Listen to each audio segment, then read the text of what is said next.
сегодняшнем видео речь пойдет об образе Абидина.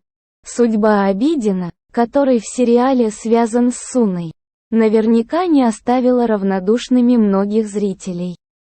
Благодаря Суне истинная личность Абидинни, должно быть, была раскрыта.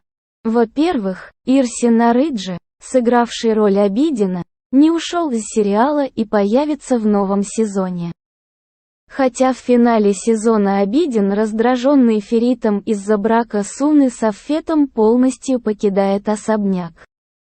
Однако он вернется в сериал, услышав новости о стрельбе Ферита. Фактически во время съемок финала сезона Абидин находился в Антипе.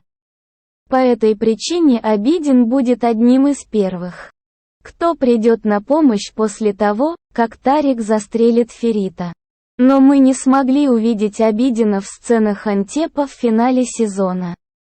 А это значит, что Абидин неожиданным образом появится в Антепе в новом сезоне.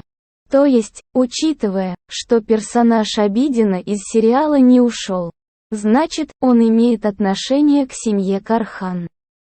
Если Абидин действительно имеет отношение к семье Кархана, возникает вопрос, кем он мог быть.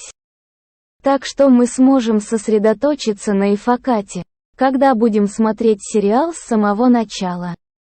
У Ифаката есть связь с Абидиной через их общее прошлое. Другими словами, Абидин может быть неизвестным сыном Ифаката. В новом сезоне мы можем узнать, почему муж Ифаката погиб в результате несчастного случая. Это может быть моментом, когда мы обнаружим, что у Ифакат был ребенок в прошлом, который каким-то образом пропал. Таким образом, Абидин, потерянный сын Ифакат, может появиться в будущем. Реализация этого сценария важно как для персонажей.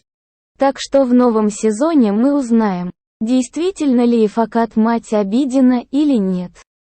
Итак, как вы думаете, Абидин действительно может быть сыном Ифаката? Не забудьте написать свои мысли в комментариях и поставить лайк под видео.